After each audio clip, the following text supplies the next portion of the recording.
Pete Buttigieg is the former Transportation Secretary. He is an Afghan war vet. He's a politician who's actually quite articulate and kind of charismatic. However, one of the challenges to him potentially being a presidential candidate in 2028 is the fact that he is not short. People are bigoted against short people. I think it's messed up. However, they just are. And then also he's homosexual. He's married, and I think he had like a surrogate kid or something like that, which is sometimes controversial in Christian circles.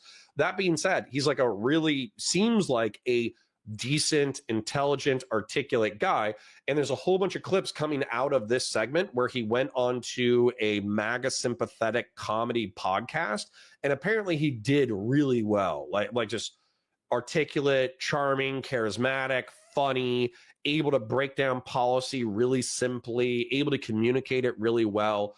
And so even if I have my skepticism about whether or not Pete Buttigieg will be relevant in a presidential race, that doesn't mean that we shouldn't give props where they are due. And we should also give props to people who are just politically intelligent and think about policy and are charismatic and rhetorically gifted. So without further ado, let's go ahead and watch Mr. Pete Buttigieg charm the pants off of a bunch of MAGA sympathetic comedians. But I don't want to lose the first thing you asked about, which is taxation, because I think, a big thing, I think most Americans, definitely my party, but I think most Americans believe that if you're making $1 billion, good for you, but like you should at least be paying an effective tax rate that's comparable, or I would argue more than like a firefighter. And that's not true right now. Because nobody really makes $1 billion. Right, because it's all equity, and it's like, you're not getting a paycheck. Nobody makes income. Like anybody that's generating that type of wealth is not making income. Right. So it's almost like, and this is not like a woo-hoo, like, oh, we got it so tough, but it's almost like the people who are, I think Miles used the term like, not middle rich, like middle class, like they're the ones that are actually paying what they should pay. If they're adhering to the tax code, they're not, hiring these tax attorneys that are going to, attack it all willy-nilly and try to reduce whatever they're paying in. But let's assume, let's take it for face value, right? An athlete or somebody that's making $5 million, and let's say that they pay $2.5 million around, right? The concern I have really is potentially the corporations. And I'm not smart enough to even know about this stuff, but it seems to me, and I think tariffs plays into this, so I'd love to get your take on it, but like, it seems to me on the surface, and again, I'm giving a very emotional argument. You can give me tons of data, call me an idiot for even thinking this, but it's possible. I doubt it. Here's the thing. Andrew Schulz, I think he does do the thing that I do, where I'm like, I'm kind of retarded, right? But that's only because I'm going to say stupid things some of the time, and I'm going to say ignorant things some of the time, because the world is so complex, you can't know everything about everything, right? But I think that Andrew Schulz, if you watch his comedy, it's actually pretty insightful and interesting and playful and great wordplay. And so I don't think that you can be that level of insightful and playful without being some level of intelligence. So I don't think that he's actually saying that like, oh, I'm unintelligent, I'm too stupid to understand. I think he's saying that I'm ignorant and I don't have all the information. Okay. Seems to me that there's been an effort that has been supported to, send the manufacturing of some of these products overseas to increase profits, right? Sure. Yeah. Or maybe it's more effective to manufacture them overseas. Maybe it's not all nefarious, but the idea is to increase shareholder profits or increase the profits of the company, which I'm not necessarily against. What I'm against is when you also put these like shell companies overseas to decrease, like you create the headquarters and you put it in Dublin or something like that, so you can avoid taxes. So, and it's a PO box, like nobody's even there. Exactly. So you can't do both. You can send the manufacturing overseas, but at least if we're taxing the revenue of that company that's generating billions of dollars, you would like to believe that money would come back to the American people, and then we could reinvest in the American people, and then maybe there's other industries that would pop up, and those jobs could transfer from manufacturing to those new ones. Yeah. Or vice versa. But you can't do, to me, it just feels like if you do both, you are using the marketplace that America is. That really entrepreneurship, all of that, but not really giving back. And then stealing from it. Yeah, there's no question, especially because a lot of what that tax revenue goes into or is supposed to go into here in the U.S. is what then turns around and makes it possible for businesses to thrive. Can you give us an example of that? Yeah, my favorite example is probably the smartphone. So, but have you ever noticed, like in like talks or like when? Ooh, this is not the way that I would have gone. So I'm actually very curious to see how Pete Buttigieg does this. Christian Blair says, Connor, you can be insightful and intelligent in one area and not so much in another. I mean, I agree. It's going to be topic dependent. Christian Blair says, Destiny, don't go live until like 1 or 2. Yeah, typically, if you're just talking about like why we're live earlier, it's not just because I want to be a Destiny waiting room. It's also the fact that American streamers are lazy and they don't like to wake up at a reasonable time. Lol. So if you guys are at work and you're working your butts off, then I might as well come and join you, drink my caffeine and stream, and we might as well hang out together until all the lazy streamers. Destiny. I'm kidding. He streams for longer. But the point is that if all the other streamers go live at 2, then I might as well wake up with you guys. I'm awake anyways. You guys are at work, you're hanging out, you need a little bit of entertainment. I'll give you a little bit of entertainment. And then at 2 or 3, when like a dozen streamers go live, you can pick your favorite and you can go hang out with them. So no big deal. So let's just break down what we've heard so far. They want to talk about taxes. The effective tax rate should be more for a billionaire than a firefighter. But Andrew Schulz is saying that oftentimes the middle class rich, like let's say that you have $2 or $3 million, right? For all of us and for me, that's like the dream, right? I don't want to be a billionaire, right? I want to be a multimillionaire. I want to be able to have my house paid off. I want to be able to have a business that I can then run, that I can then pass on to my family. That's what I want. I don't want to run a commercial empire. I don't want to be a billionaire. I don't want any of that kind of stuff, because I think those people, even if they're very hands off, their stress levels have to be through the roof to the point that they want to die, right? Whereas with multimillionaires, I'm sure that they're kind of furious that not only do they get hit at a 33% effective tax rate from the federal government if they're declaring those millions of dollars as income, but then also if they live in a state like New York or California, they get hit with an additional 5 to 10% of income tax. And so effectively, they're seeing 50% of their paycheck going out, the middle rich, right? Whereas the billionaires and the multi-millionaires who hang out with billionaires, they've figured it out where they take their millions upon millions of dollars and billions of dollars, and they put them into investment and business vehicles. And then they pay people who are very intelligent, like tax accountants and all that kind of stuff, in order to reduce their liability to the point that they're either paying capital gains taxes. If they're dumb, by the way, this is how dumb rich people do it.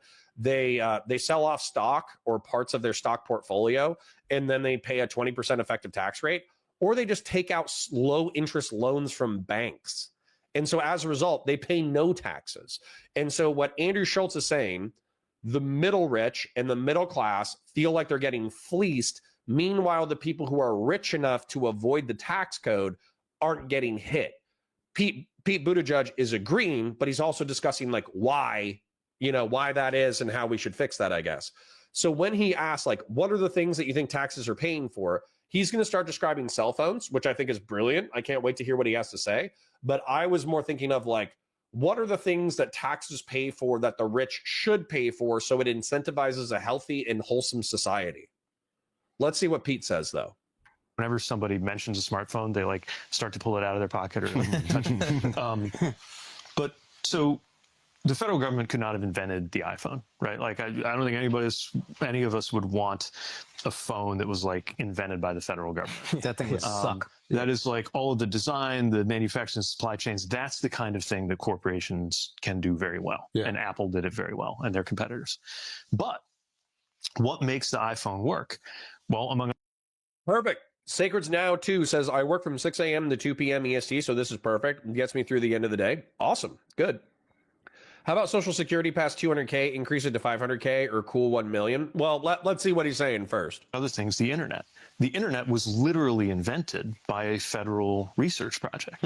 And it would never have been possible to invent the internet with a private company because you wouldn't have got the kind of capital return, even though it's $1 trillion idea or a multi-trillion-dollar idea.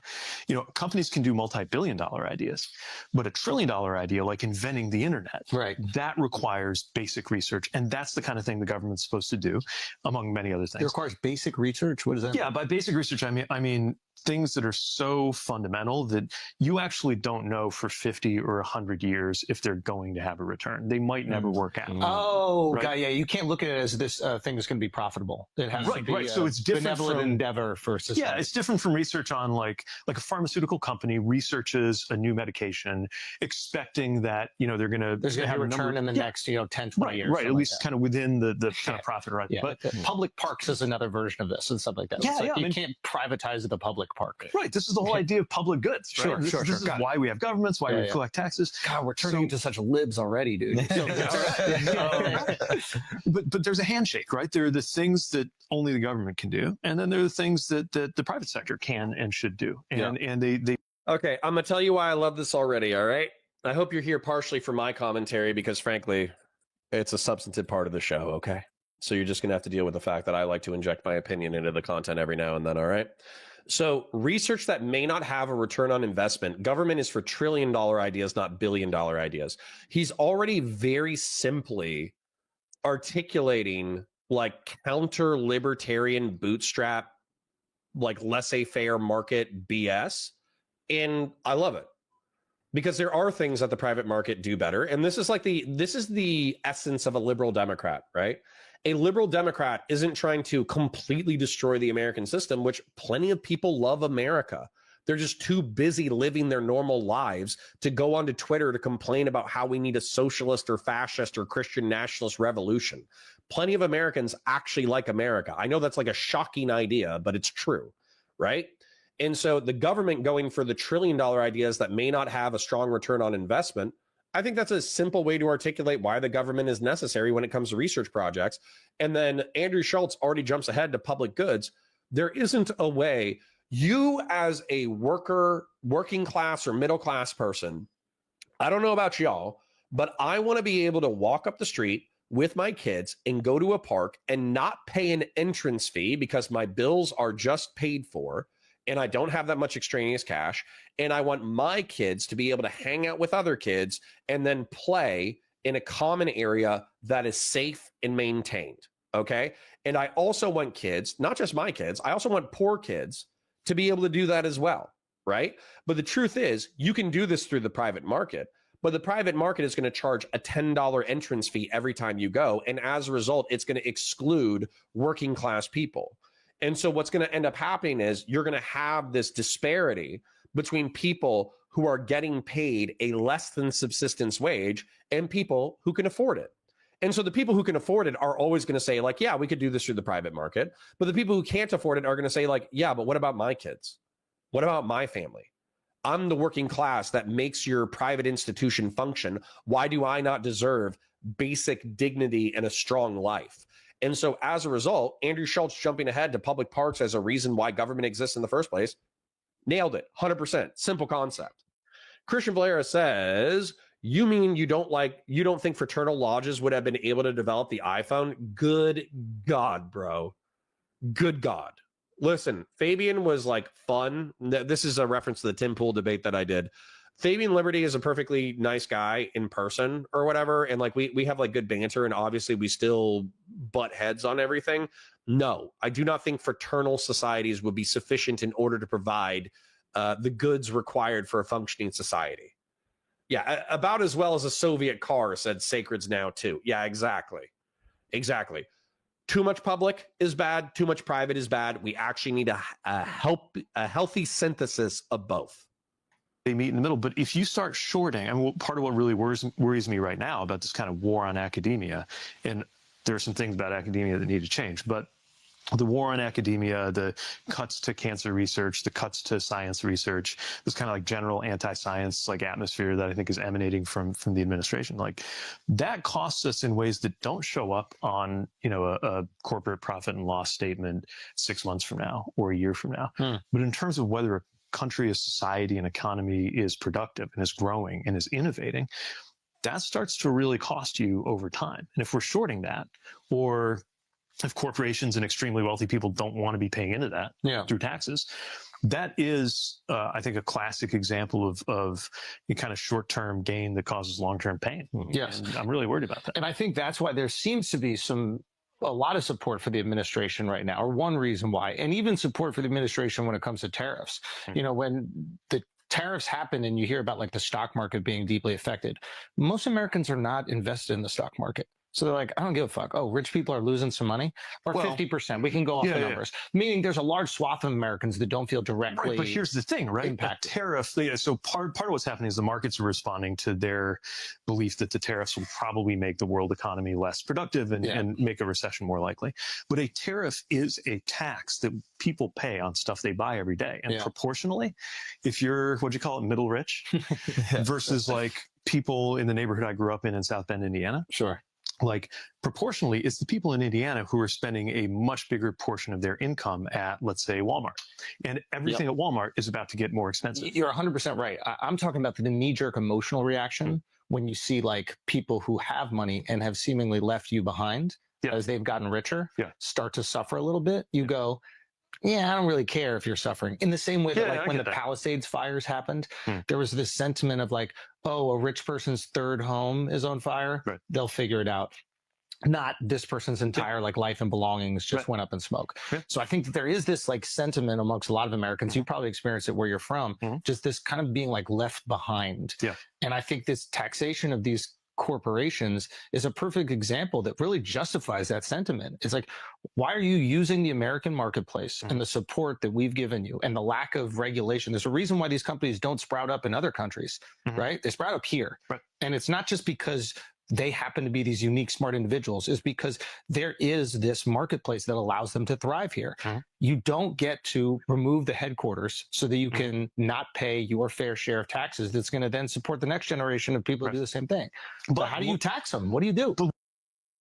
So this is interesting that Andrew Schulz is making these arguments, because effectively this used to be the descriptive Democratic argument, okay? Before we got into transes and gays and bathroom bills and BLM and all that kind of stuff, there actually used to be a healthy chunk of discussion about like economic justice on the left. And I know that like leftists and progressives and even some Democrats will get pissed off and they'll be like, Connor, we still talk about that all the time. But the truth is that we have to evaluate this in the way that it's being received. And the truth is that I guess that Democrats are just too lab coaty about it. They just describe things in ways that are not easily consumed by people. And that's like a major challenge. That's like a massive challenge, right? So most people aren't invested in the stock market, or 50% of the people are. Listen, I'm not going to lie. I'm just going to be real with y'all, okay? I'm going to be real and I'm going to be transparent. I have a retirement account. It is very minimally contributed to.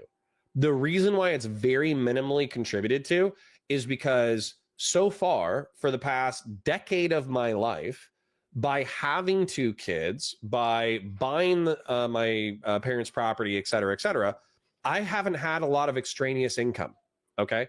I don't have an extra $500, an extra $1,000 a month, right? And the few times that I did, number one, I paid off debt. Number two, I made investments in business opportunities that I want to pay off in the long term, but they're not paying off immediately. And so as a result of that, I'm hoping that, you know, not only can I create content, not only can I be a good employee, not only can I get rev share from, you know, a successful YouTube company, et cetera, I effectively don't, I'm just gonna be real, I don't have a retirement plan, okay? I don't. My retirement plan is to be more successful in the next 5 to 10 years than I am right now. That's my retirement plan. And then once I get that level of success, then I can start contributing to a retirement plan or start making investments. So he's right that for me, if the stock market takes a hit, I'm working for the next 30 or 40 years anyways. Okay. It doesn't matter. Good economy, bad economy. If I'm a YouTuber or if I'm working at Home Depot for $12 an hour, it doesn't really matter. I'm working for the next 30 years. Okay. So it is what it is, right? Now, Pete does this thing that I'm a little not annoyed. I'm a little annoyed by it. I'm not going to lie.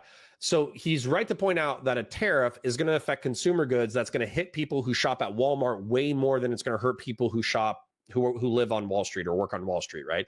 That's a good point.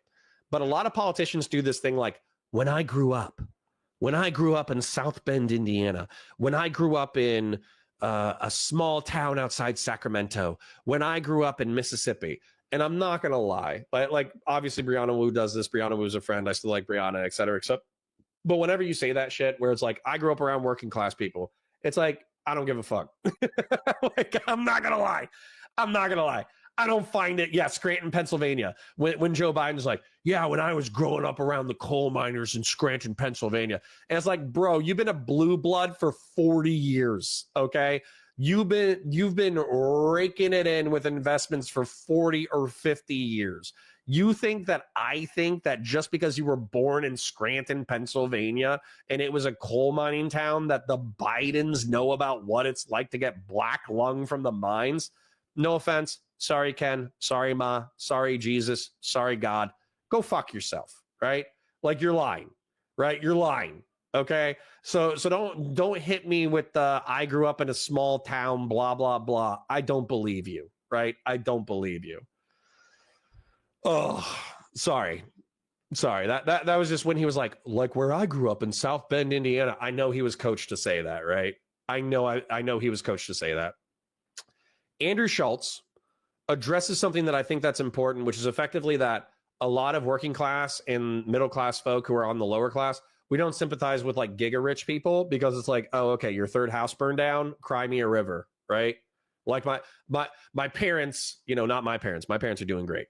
But my parents died of cancer, and part of the reason why the way my mom died was we weren't able to afford the medication so she could get treated for her diseases because her insurance only covered so much. So as a result, it bankrupted my parents, right? The equity that I was going to inherit from my parents in order to have intergenerational wealth, it was sucked up by the medical establishment in order to take care of my 60-year-old mother, who then died. And we tried to do everything we could in order to save her, but it destroyed the equity of my parents' home. And as a result, we have no wealth in our family, right? None of those people want to hear about your third house in Los Angeles burning. Nobody gives a shit, right? So Andrew Schulz, sorry for being so profane, but Andrew Schulz correctly points that out, right? So Sacreds now says, maybe I'm privileged, but I've never felt any pressure to consistently meet the company matching percent.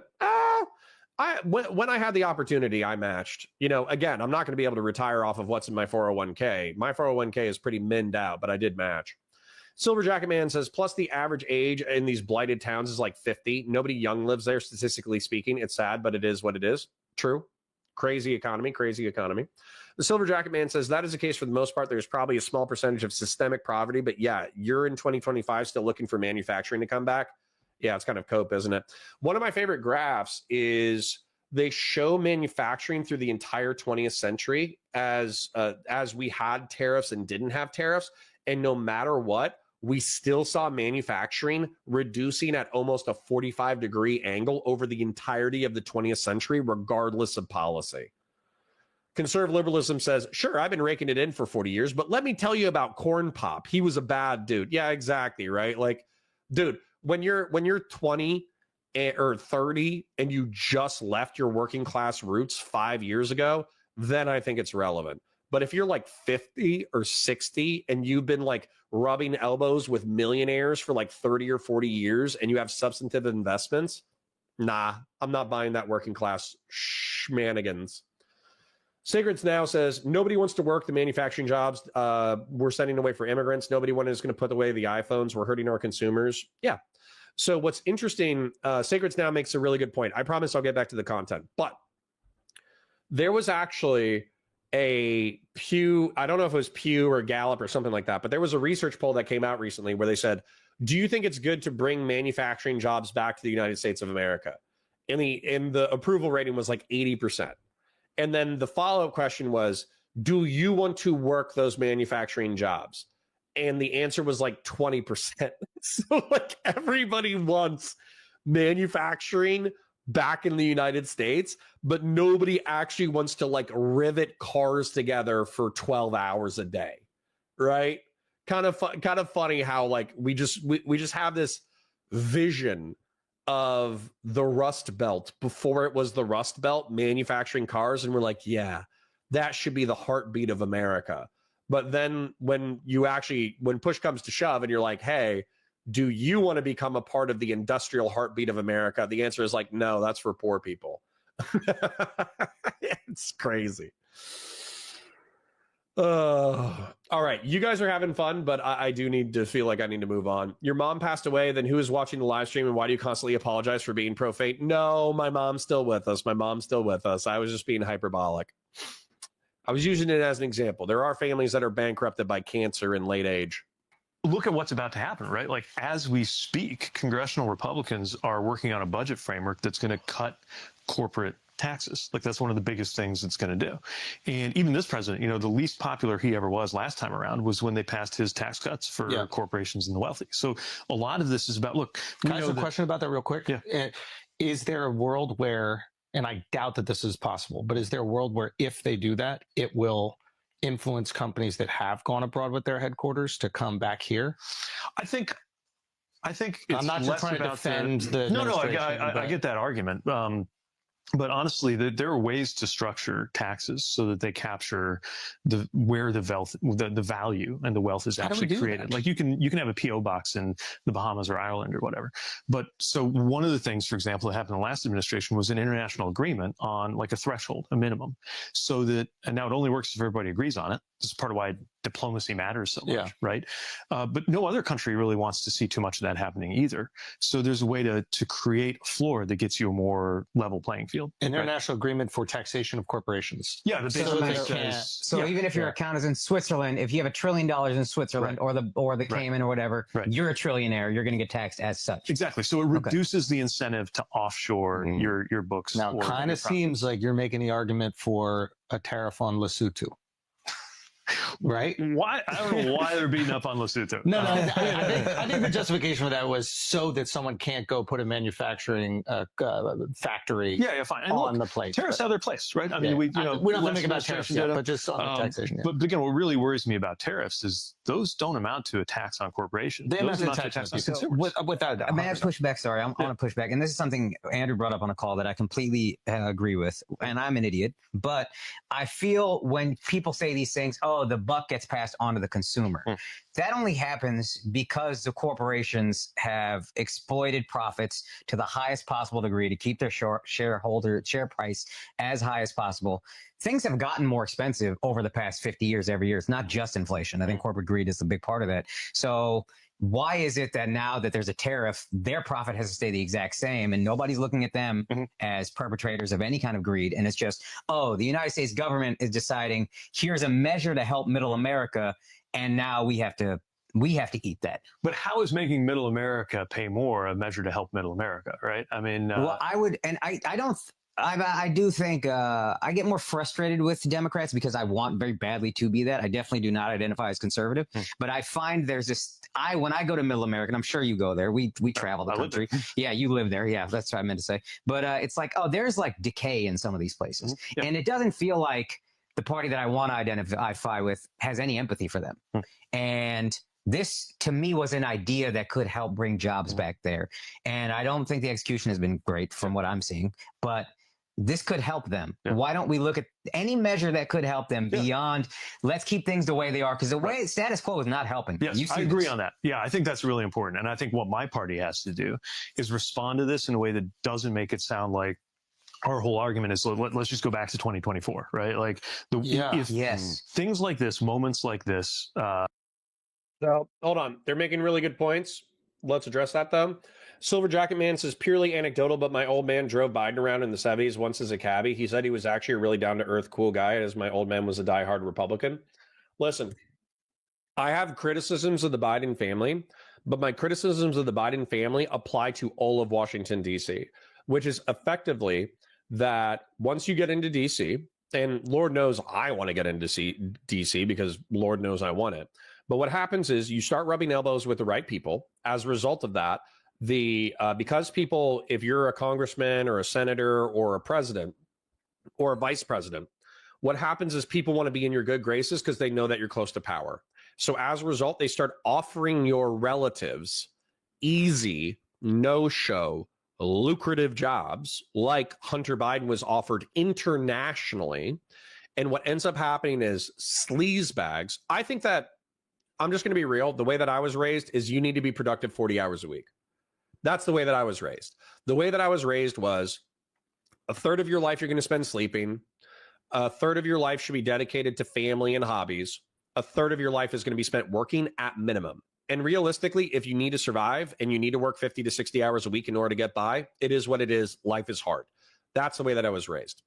So when I see an entire class of people who are from the middle class and the working class, but they get pushed into DC, and then what happens is effectively all of their family get employed at no-show, highly lucrative jobs.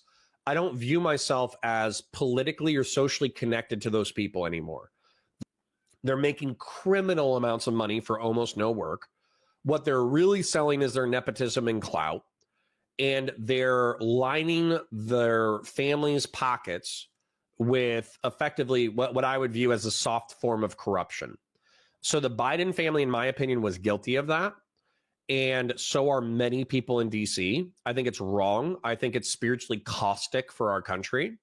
And so just because the Bidens aren't the worst offenders, because the Trumps are guilty of this too, doesn't mean that they're above criticism, right? And so what I do think about Joe, though, is that Joe is a liar and a hypocrite in a regard that I think is still respect worthy, which is effectively, he said that he wasn't going to pardon his son. Ultimately, he did. But I can tell, based off of the way that he talks about it, it wasn't because he was trying to, get one over on the American people necessarily.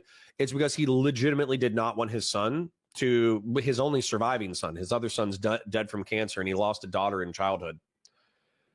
He wanted his only surviving son to not be in prison for the rest of his life, which I sympathize with as a father. It's criminal. It's bad. You should be able to criticize it. But at the end of the day, he was like, I'm a dad. I'm not going to watch my only surviving son be in prison for the rest of his life because Trump goes after him. It's hypocritical and it's a lie, but I'm a father as well. I understand it. So Matt Wiggum says, tax cuts barely change revenue. This guy is making up stupid myths, as well as his philosophy isn't against tax cuts. But you have to understand that this is a narrative in the fiscal conservative right wing. You have to understand that it's told to fiscal conservatives, regardless of whether or not it's true, that if we reduce our taxes, more American companies will be comfortable doing business in the United States. As a result, the pie of revenue will grow, and therefore tax revenue will increase. I agree that it's probably a myth. I'm saying that that is what is a common talking point in the right. K Soko says, what a base level-headed take on Biden, Connor. Well, thank you. I try. Bud123 it says, if I went to DC, I will join Thomas Massey on the no votes. Sure. Take Trump speaking with Bill Maher. Who gives a fudge if he was nice to him? Yep. Meanwhile, he doesn't acknowledge one of his only surviving son's daughters. People are multifaceted, of course. Complains about not being able to prosecute J6 committee and constantly talks about the Biden crime family. Yeah, I wouldn't leave my son to the whims of the Trump administration either. I wouldn't do that. Of course. Now, here's the thing is, unfortunately, I think the Schulz podcast is representative of the median disaffected voter. And so that guy says, I travel through the Rust Belt, and Trump at least talks about helping these people. In execution, I don't think he has helped these people. But as a result, I'm sympathetic to his plan, and I want to do anything in order to help the gutted Rust Belt. Well, the truth is that Democrats used to talk about this, and they don't talk about it as much anymore. And if they want to regain the votes of males, they need to talk about the economic injustice in the United States of America. And it can't be socialism. It has to be dignified work, dignified wages. Okay. Fair work, fair pay. Bud123 says, when are you running for office, Connor? K-Soko says, vote for Connor. Listen, guys, I'm not going to lie. We're not going to get a congressional seat with 40 viewers on Twitch. Okay. One project at a time. Let's be real. Okay. Movements like the one that's in charge of the White House right now don't spring up in a country or an economy where everything's going along fine. And look, I lived this too. I grew up in South Bend, Indiana. People think South Bend, they know Notre Dame. Notre Dame, yeah. The big employer that propelled South Bend wasn't Notre Dame. It was Studebaker. Studebaker made cars. It was before the big three, it was the big four. And we were one of them. It dominated our city, grew our city. And then in 1963, they shut down. That's 20 years before I was born, and we were still dealing with it 20 years later. We were still dealing with it 50 years later when I became the mayor there at the age of 29. And what had happened was, I mean, when we were going to school, I would go in between just acres of collapsing factories that literally looked like a war zone. I have been to war zones that look very similar to the way a lot of places in the industrial Midwest, like where I grew up, looked because of some of these things you're talking about. Right. Which is why I think there's an appeal to saying we're going to bring back manufacturing, right? And by the way, again, I don't want to like move away from what I was saying that we shouldn't go back to where we were, because I think a lot needs to change. But I would point out that in our entire lifetime, the year when there was the most investment in factories in the United States, the most factories being built, was last year. Because there were a lot of policies, the chip stuff, the manufacturing stuff, trying to get more of the green economy stuff to be built on U.S. soil, that led to a lot of these factories. Now, a lot of them are still in construction as we speak. Some of them actually open, some of them still haven't. But right now in Kokomo, Indiana, I just read a story today about 370 workers at Stellantis who just got laid off. Auto workers who got laid off because of the tariffs. So this is a tool that you can use for sure. But it's absolutely critically important that you know what you're doing when you do. And if you're just making shit up as you go along, or if you're doing it for a reason that's actually less about helping middle America and more about consolidating power, which is what I think is actually happening. We can get into that. Then it's not going to work. But I don't want to completely disagree with what you're saying earlier. Like, yeah, part of what's happening. It's a yapper. I'm a yapper too, okay? I sympathize with Pete. Bud123 says, "Oh, come on, man! You'll get way more votes than viewers on YouTube, Twitch." Listen, I appreciate the enthusiasm, but the truth is, I believe in working incrementally. Okay, so Warhammer channel is doing great. I love the Warhammer channel. It brings in a healthy chunk of revenue. I love working for Valor. I want to help them build. I'm actually trying to talk to some of the back end people today in order to see if I can help them on the back end so we can build up the metrics across the board for the entire channel. But the truth is that I'm dedicating the next 6 months to this project, okay? So for the next 6 months, I'm going to try to be live 20 to 25 hours a week, and I'm going to try to get people good content that's worth watching and informs you and is insightful and is intelligent and is great. And so I parasocially love every single one of you in chat. I really do. Just hanging out for a minute, liking the stream, watching until you can't watch anymore because work is calling you away. I really do appreciate it. It's great.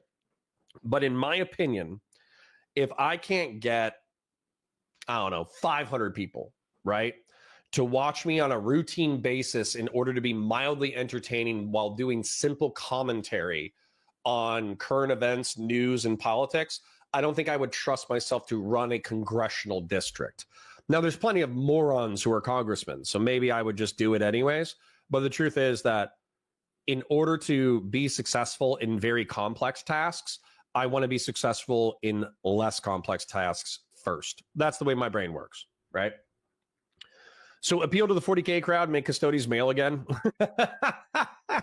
But that's my point. We're all like 3,000 IQ autists here, you know? So you can't expect it all to come from the Warhammer community, right? They're also a small slice of the population. K Soko says, yeah, with 40 constituents, you could have enough rural power to dominate a state's politics and gerrymander the maps. If we were in Wyoming, was the joke that somebody posted earlier, right? Get to 500 consistent viewers. Maybe you need a co-host or have more guests and network harder. Yeah, of course. We need to dial it in as things go, right? I agree. So no problems. We'll build it. It's not a problem. However, we need time and we need to have small victories in order to have good victories, right? Or small victories to have big victories. Happening is like a part of why things cost more is that they actually cost more. But also, we've seen a lot of expansion of the corporate profits that people cash in on, right? Yeah. Which help to explain why a lot of things cost more. I'm going to fast forward just because tariffs is a little bit more dry, right? And it's not that it's not relevant. Of course, it's relevant. It's just dry, right? The main thing that we want, obviously, is tariffs are dumb, but neoliberalism isn't completely working in order to tax people enough that the federal government has a decent revenue base that's predictable. And then we obviously do need to continue some level of the military industrial complex, but it does not need to be as expensive as it is right now. And then we need to invest in the Rust Belt in America in order to create vibrant domestic economies that have cities that people actually want to live and work in. Boom. End of story. Pete and I could break bread on this. We're good. You know, Pete and I could be friends. I could get a beer and talk policy with Pete, right? So let's move on to finger wagging, compassion, and the Democratic direction, followed by AOC and Bernie's messaging, because that is more about culture war, power struggle, et cetera, et cetera. Liquids Back says, if you were president, would you repeal the Patriot Act? Oh, man, I'm sorry to disappoint you with a $2 dono. No.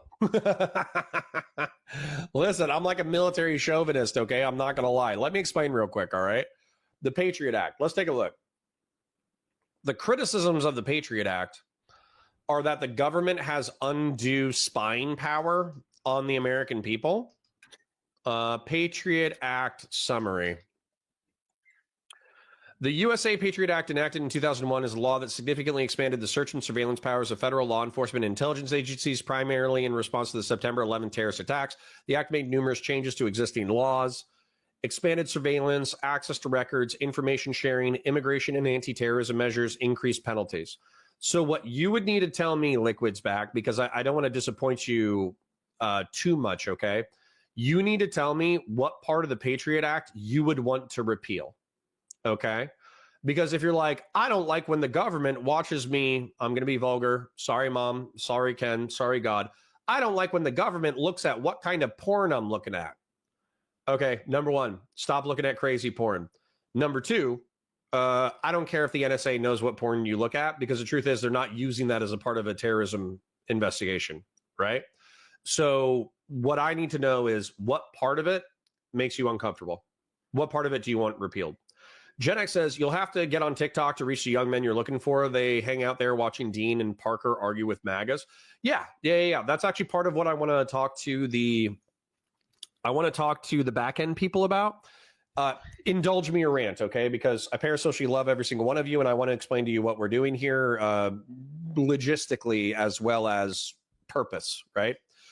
So right now, if I was trying to build up the Valor Media Network, there's a bunch of podcasts, no offense to the other hosts, but they're 40 to 60-year-old men who are talking about war, conflict, self-development, right? And so what they need, because they're confusing the signal about what Valor is, because they have different messages and different targets, is they need individual channels as well as the main channel, right? So the main channel needs to be posting content the way that it is, but they need to have their own channel so they can build up their own brand and their own social media relevance. So each sub channel should have its own YouTube channel, and right now they don't. Then each sub channel and the main channel needs Twitters and Instagrams, right?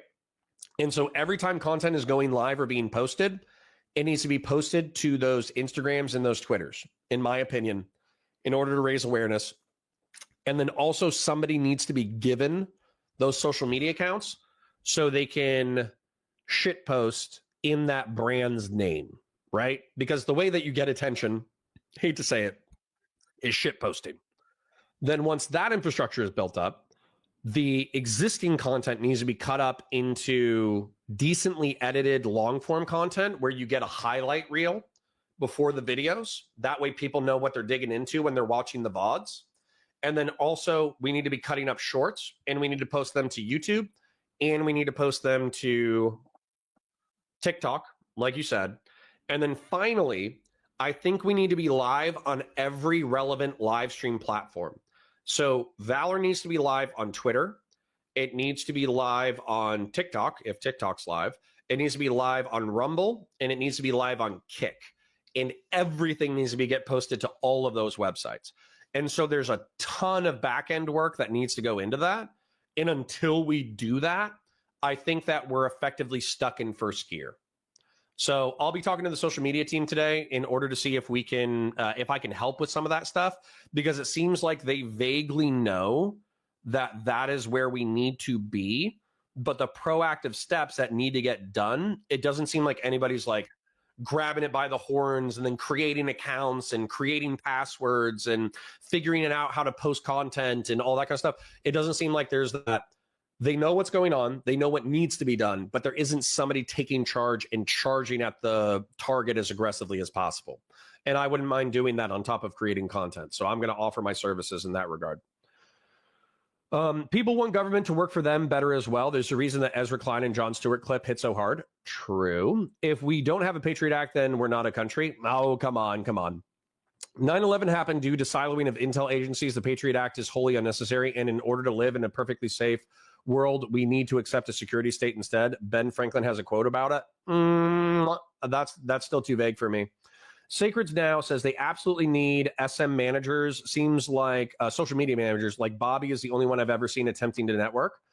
Yeah, I kind of agree with you. And that's the other thing too. So you're angling for an officer position in Valor? Yeah, probably, to be honest.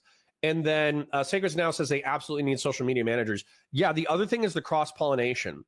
So not only do we need to cross-pollinate between Valor contributors, we also need to, we all have friends, right? I'm friends with Lauren Southern. I'm friends with Destiny. I'm friends with who else? Aristocracy, although she's not as active as she used to be. I'm friends with Wick TV. I'm friends with, or even if you say friends, if you're like, you're not really friends, you're just social media acquaintances, that's totally fine. Dev, Short Fat Otaku. I'm friends with, I'm trying to think of another, I used to be friends with Sitch and Adam. There's plenty of interesting people that we could reach out to in the alternative social media space where we could cross-pollinate the older creators on Valor and get them into debates and conversations with kind of like the alternative media, new media people. And then, yeah, Dylan Burns, perfect example, right? And then we could cross-pollinate between this new alt media scene and the Valor creators. And then, so we would create cross-pollination, not just between them within the network, but also with people outside the network. What was another thing? Midas Touch. This is an offshoot of Midas Touch. Why aren't we having like collaborations between Midas Touch creators and Valor Media creators? Now, of course, they've all talked about this, but somebody needs to grab it and make it happen. And everybody's so busy that nobody's grabbed it yet. So your bigger creator fans are going to endorse Connor for Congress? Well, I mean, I hope so. I distance from Destiny and Lauren Southern, giving that Valor is trying to accomplish, to be honest. Yeah, of course. But the point is that you just try to get it in front of as many eyeballs as possible, right? You can make arguments for like this creator would be better for the mission, et cetera, et cetera. But the point is to get it in front of as many eyeballs as possible, right? Conservative liberalism says, I just don't think surveilling of free people is part of the purview of government. Should they stream open all USPS correspondence too? Read it all just in case, like we're all military. I would have to go over signals intelligence, and I don't think that's relevant to the content we're currently consuming. But anyways, I gave y'all like a 30-second, 2-minute overview over the social media strategy that I think needs to be grabbed and attacked on behalf of Valor Media. Let's get back into the content for now. This administration, but I do like that it kind of shone a light on something that didn't seem like it was getting talked about by either party, which is there is a lot of decay happening, which I do. That's one thing I have a lot of hope for you, is that you live there, you reside over it, you've experienced it, and you speak to it. And I sometimes wonder if you get frustrated. You have to, I mean, you can find a more diplomatic way of saying it, but have you been frustrated at all with the way that it's worded amongst the Democratic Party, where it seems like it's a lot more identity politics, which matters, but not, to me, it's not as prescient as, I don't know, some people are pressing as people who can't afford to feed their families and are losing jobs. Yeah, especially because like there are a lot of people that I think Democrats are understood to care about. Like low-income people, Black and brown people are like disproportionately caught up in the economic pain when something like this happens. And so I do think my party needs to do a much better job, especially with the kind of finger wagging prone to that. And I've seen it happen on any side. I think a lot of people, you get this sense of like moral conviction, and you're so sure of it that you start to think it makes it okay to be an asshole because because you're deep down, like the thing, and this is like far right and far left movements through the ages. But I think it's definitely true of far right and far left in the US right now. You just think like you can treat people however you want. You say whatever you want about them because like They're evil. They're evil. And if they win, all is lost. Yeah. And their pain becomes intellectualized. Like you'll see like think pieces of like, why does the South love MAGA? Like how can we like why is neo-Nazism on the rise through like a chart? And I feel like it misses the feeling of, you know, low income people saying like, no, we're in pain. Yeah. And I think pain is a really important place to start because like if you encounter somebody in pain and you approach that with compassion and you actually listen, that's a very different place to come from than like either how can I use this or how am I going to judge the choices that this person made while in pain? Yeah, especially if they have developed very understandably a distrust of everybody. Yeah. Right. So what are things the Democratic Party can do better? Because like I let you go speak to both sides. Dude, we've begged so many Democrats to come on this platform. You were the only guy that agreed, and then you had to back out allegedly because you had to do debate prep. Oh, okay. Oh, that's cute. That's cute. Dude, I think Pete's killing it so far. So I want to hear more of what he has to dig into, but this is obviously like, this is the fight in the Democrat Party. This is the fight, Democratic Party, my wife always points out. This is the fight in the Democratic Party is identity politics versus economics. Poor people, black and brown people, Pete automatically identifies as being the people that Democrats auto care about. But when you feel that you're so correct, it's okay to be an a-hole. I'm guilty of this, guys. I'm not going to lie. I'm guilty of this. It's been so obvious that the MAGA presidency has been such a disaster. And all of the apologia that never Trump Republicans and centrists did running up to the MAGA presidency was infuriating to me because I effectively knew I didn't think it was going to be this bad, but it was actually like it was legitimately infuriating seeing all the apologia and sweeping for MAGA that I got furious and I started being an a-hole. And the truth is that I get positive feedback from being an a-hole. When I say MAGA is stupid, MAGA is sweeping, Trump's a moron, Trump's a dirtbag, JD Vance is smarter than this, he's being evil, blah, blah, blah, blah, blah, blah, blah. A whole bunch of Democrats and never Trumpers and centrists are like, yeah, Connor, you get them. And I'm like, yeah, fudge those guys. But what happened is I had 2 or 3 centrist friends, no offense to them, but they were sweeping for MAGA and they stopped talking to me basically because I was no longer willing to tolerate their steelmans of MAGA. So it's kind of true that when you do this kind of stuff, when you become an a-hole, you can rally your tribe, which is good for politics, but you can also alienate potential allies. I think that's an obvious insight that we should all check ourselves on. Sorry. That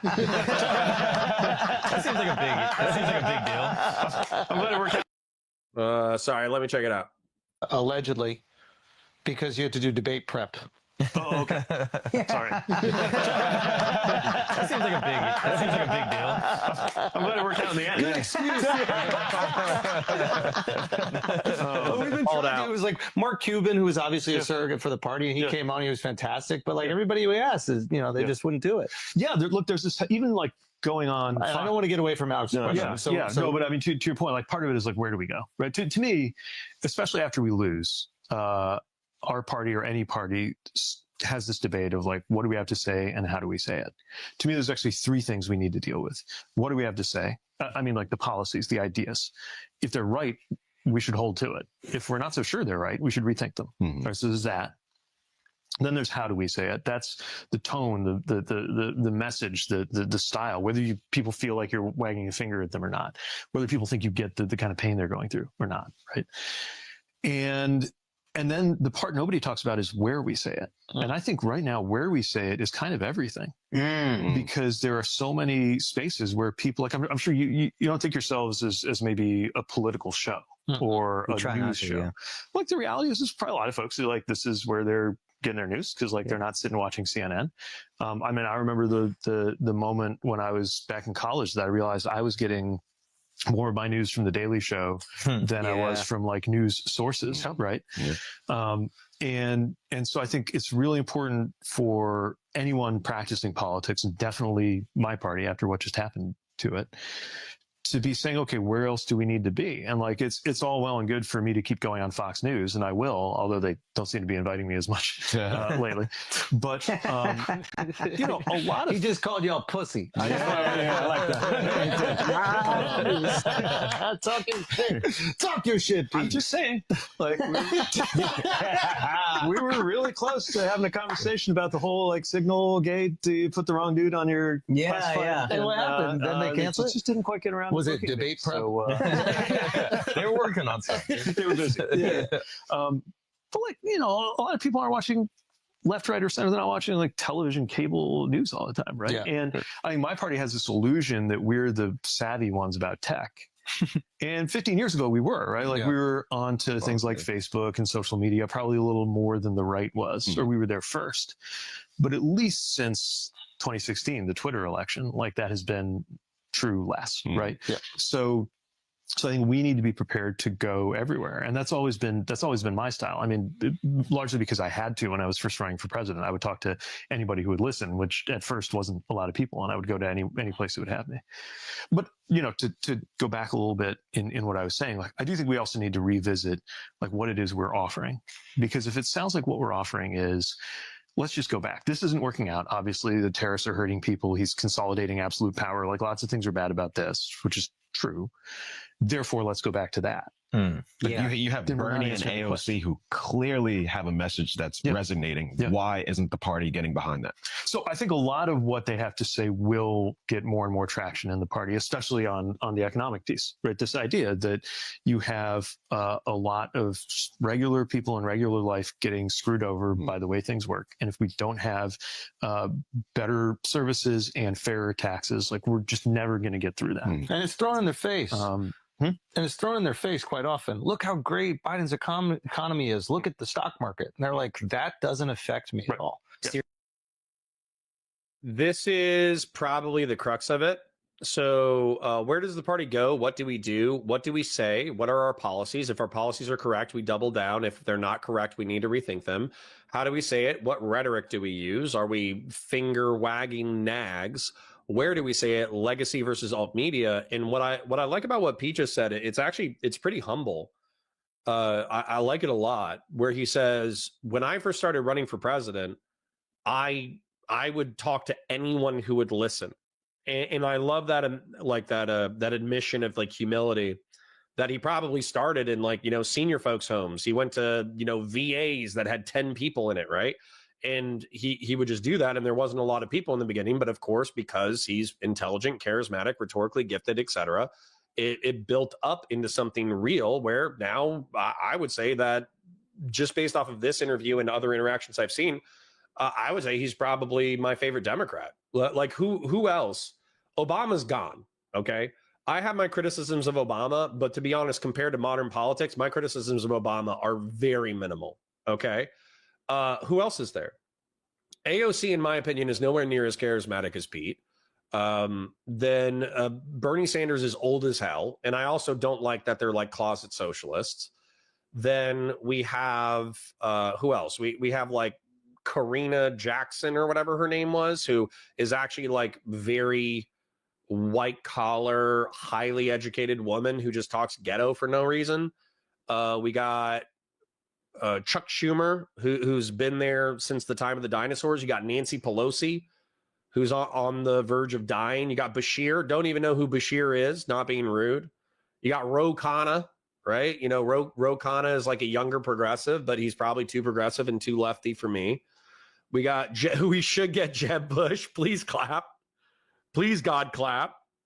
What are your main criticisms of socialism? I think that the decommodification of basic human needs and workers owning the means of production, in order to enforce that by a state, the state would have to be so large in order to enforce those as daily parts of life. You effectively create a dystopian police state. There's no way. Like, the reason why the free market works is because ultimately human beings are allowed to interact with each other in the market as they are, as long as they're not committing crimes. And then when they're committing crimes, the government comes and stamps down on it.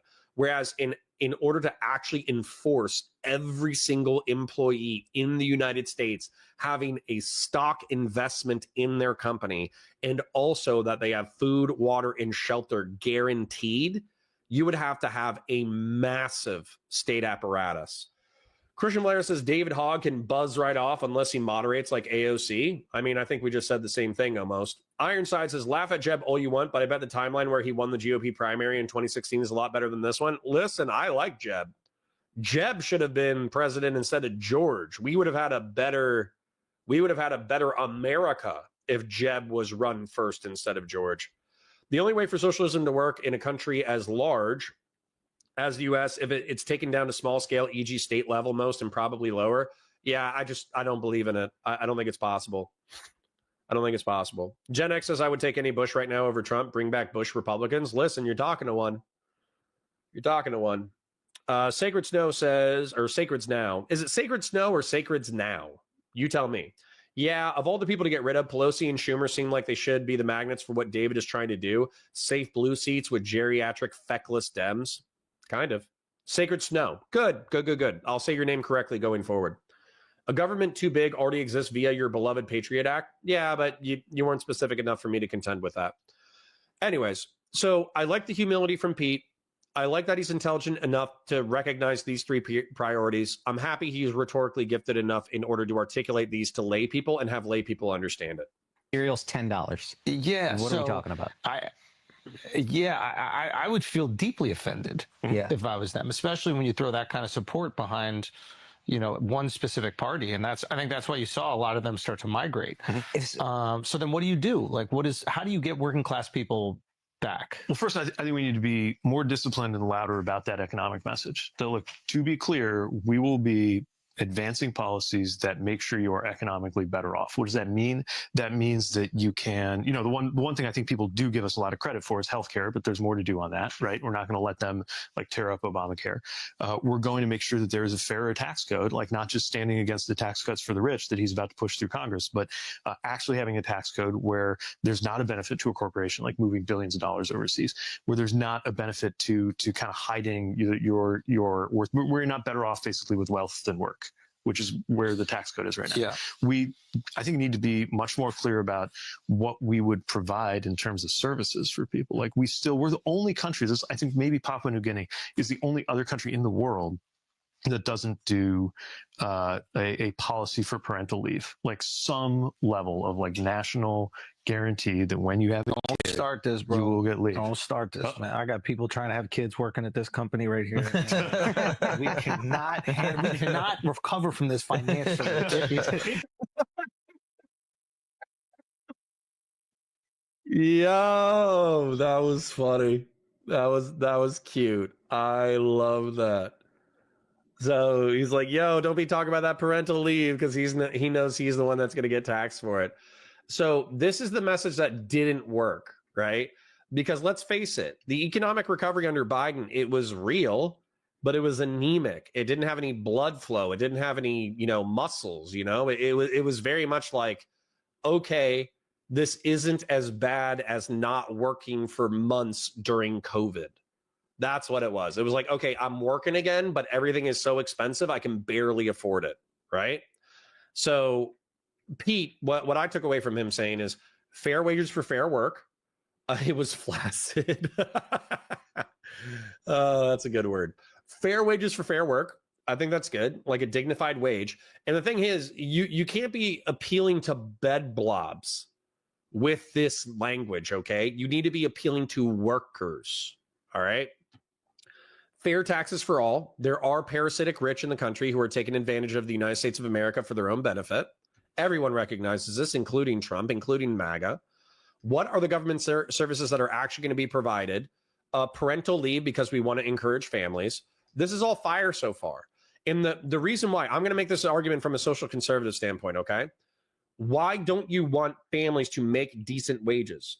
Families that make decent wages are able to afford cars. They're able to afford their house. They're able to afford their utilities. They're able to put their kids through school. If you want a socially conservative society where partners stay together over the long term and take care of their kids, you need dignified wages. Okay? So if you're a social conservative, fair wages should be something that you care about. Fair taxes for all. We all agree on that. There are some parasitic rich people. What are the government services? Okay, Bud123, I don't know if you're trolling me, but you're saying public school is free. Yeah, I get that public school is free. Are your kids able to make it to public school? Are they walking or are they taking a bus? That has to be reinforced financially. When they get to school, if you're broke as hell and you're barely able to afford food, are they having a nutritious meal before they get to school? Or when they get to school for breakfast, so they're not dragging ass through the first part of the day? And then are they getting a decent lunch? Republicans are the ones who want to cut lunches because they're saying, well, you know, rich kids or middle class kids might not be able to get or might be getting free lunch that they don't need. So therefore, let's cut the entire program. And as a result, let's face it, you got disproportionately poor black and brown kids who don't have enough food in order to feel decent during the school day. And as a result, they're worse students. If you want black and brown kids to be good adults, then they have to be good students. If their parents are pieces of shit and they don't take care of them, then guess what? We're going to have to step in as a community and we're going to have to take care of them. Sorry, Bud123, if I'm popping off. I'm not trying to pop off at you. I'm just, you know, a little riled up about it. What are the government services that we're actually going to provide? I think that's a prioritization. I'm going to show you guys this real quick. This is like genuinely one of the things that I care about most, okay? This is Maslow's hierarchy of needs, okay? I've been over it before. I'll be over it another billion times by the time I die. So physical, security, social, ego, self-actualization. Physical is food, water, and shelter. This, I don't want to make this free. I want to make this easily accessible for everyone, okay? Safety, physical security. This should be the purview of government. If we have social services that we're going to cut, if we have services that we're going to cut, it needs to come up from these 3 tiers, not from these 2 tiers. This needs to be the government's focus. And then if we have money, once these 2 tiers are maximized across the country, then we help support social, ego, self-actualization. Okay? The social stuff, socialization is important. So I would realistically say the first 2 tiers, and you need to foster a community that supports these 2 tiers. It's like the most important psychological concept in the world.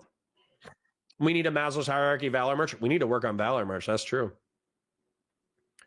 Sorry, there was somebody who was responding to the food comment.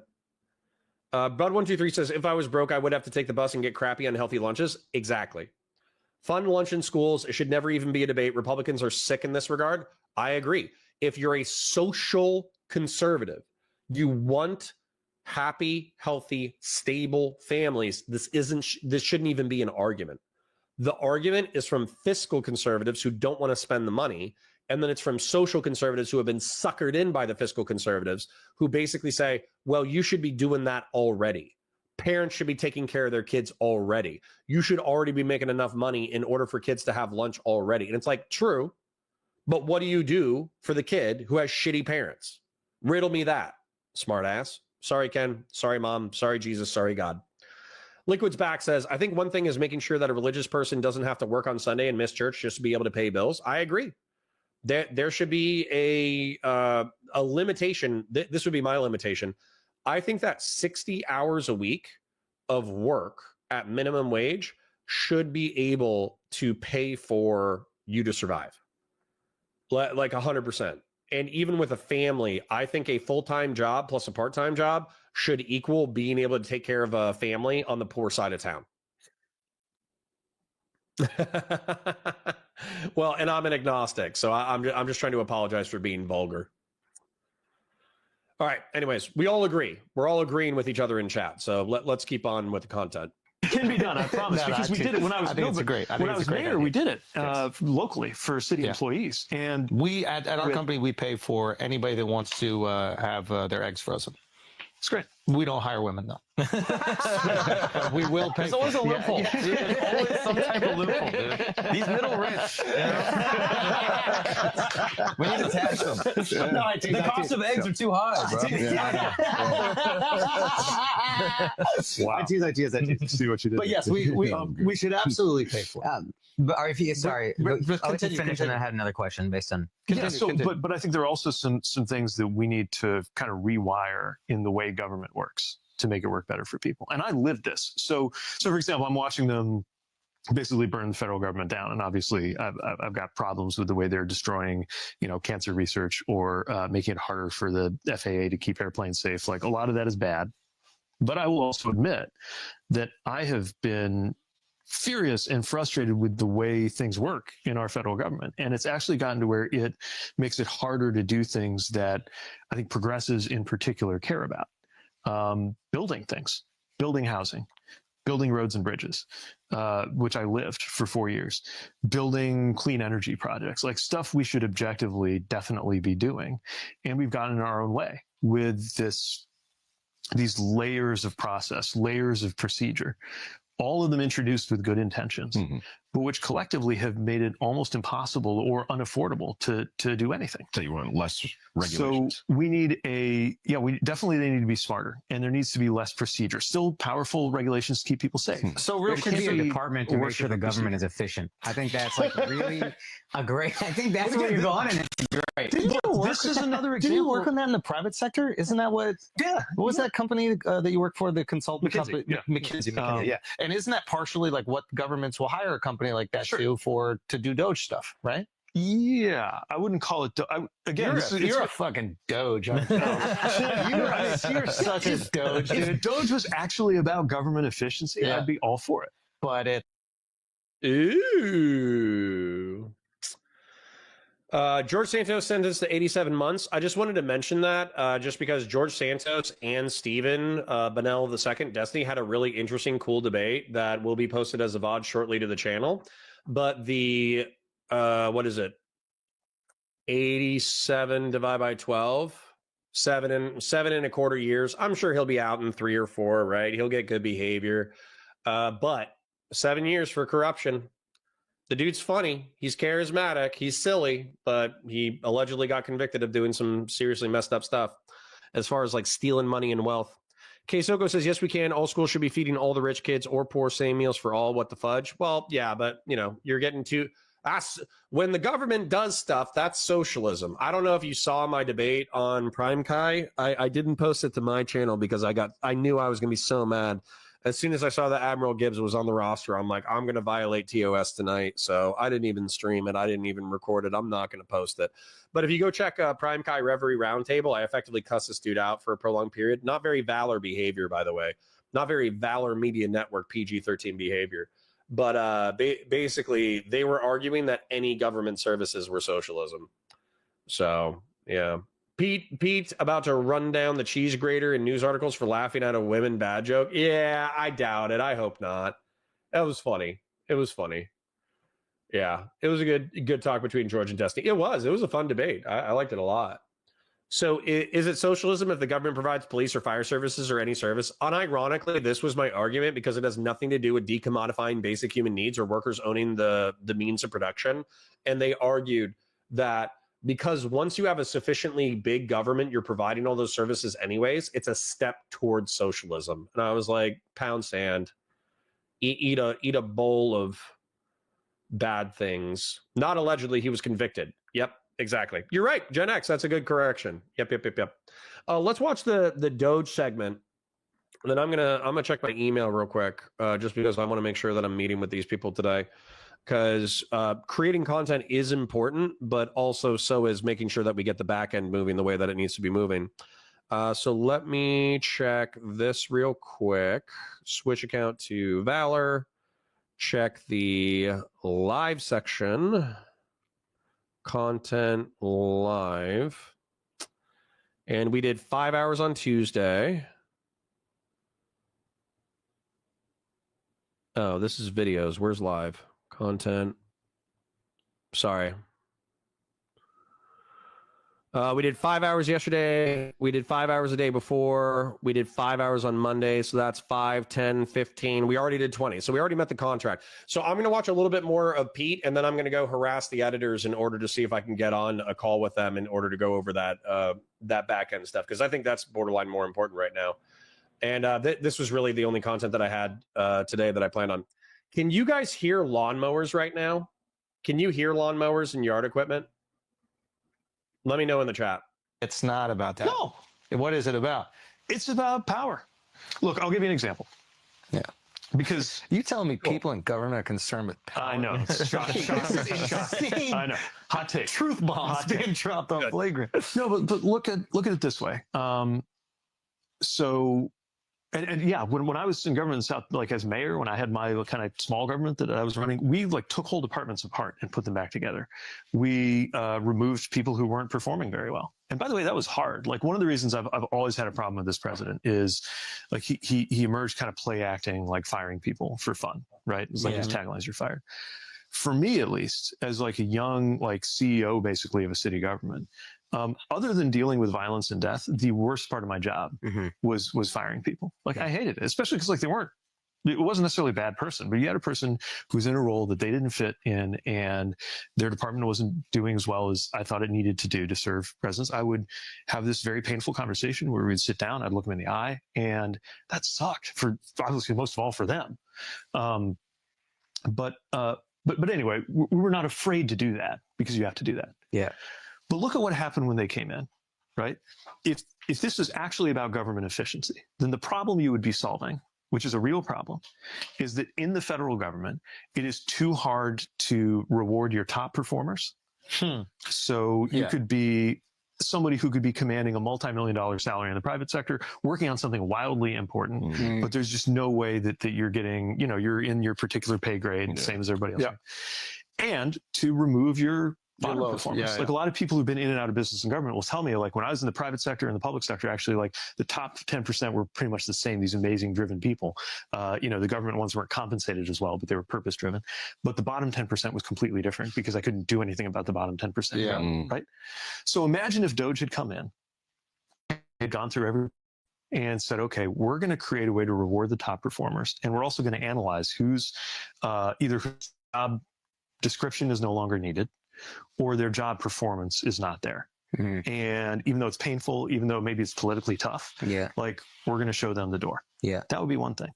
But they just sent an email to everybody. Many of whom were in fact top performers. Like some of the people they fired who got caught up in this thing, the people got fired just based on whether you were in a category called probationary employee. But to be clear, probationary isn't like you fucked up and you're on probation. You could start. You could actually be because you were promoted. You could be a 7-year veteran at the FAA, or maybe you'd been there as a contractor, but you were so good that the FAA said, we want to hire you now as a government employee. And even though it might have been a little pay cut, you went for it. And you're probationary. And then next thing you know, like you wake up one day and this office, department, whatever Doge is, clearly hasn't like gone through and checked like who's doing a good job or who's, there's no way because there wasn't even time to do that. And they're just like, guess what? You're fired. Too bad. I want to skip to a clip just because I agree with him 100%. And Wayday is Wayfair's biggest sale of the year. Score up to 80% off area rugs, up to 60%. This video is brought to you by Surf. It's an Adam Mockler clip. It's okay. So what's going on right now? I'm sorry to kind of cut it short or whatever, but I think we kind of get the vibe, and I do need to do something else basically. And I have yard people outside my house that are kind of screwing me up. I'm not going to lie. They're literally weed whacking immediately outside my house. I love them because they are cleaning up my neighbor's yard, but they're also being very loud and it's very distracting. However, the point that he's actually made, which I think is great, is that Doge isn't fulfilling its actual capacity. It's consolidating power. And what they're really doing is that they're effectively making it easier in order to get people to be Trump sycophants, because you basically know that if you're in the federal government right now and you don't meet their metrics, they'll fire you for arbitrary reasons.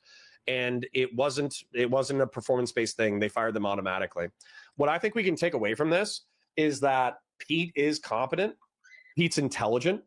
Pete's capable of going into contentious or fraught live environments where you can say the wrong thing and kind of get trapped up. And so as a result, he should be a serious contender. If he continues in the alternative media the way that he is, I still think that the United States is homophobic enough that he probably wouldn't win a general election. However, I would want him to, right? I would want him to, right? Because if you told me this dude was married with 3 kids with a woman, I'd be like, okay. And then if you told me that this dude was gay and had a couple of adopted kids, I'd be like, okay. He literally, he's not some like, I'm sorry for being mean and offensive to our bisexual and homosexual members, but he's not like some like femme bottom who, you know, just exudes like no capacity for aggression. Hey, shut. Who exudes this capacity for like no aggression. And he's also not like some like bear top who is like hyper promiscuous, who is advertising his sexuality over all the time. He's just a dude. He's just a dude who happens to be gay. And I think that's awesome. So I would love to see him in the primaries again. I would love to see him run for the general. And I would like to see American polling indicate that they don't care that he's gay. I would actually love to see that. Right. Short gay guys or not. But he's also short. You guys are being brutal. You're being brutal. But no, but I think Pete's a good dude. I think that was an excellent segment.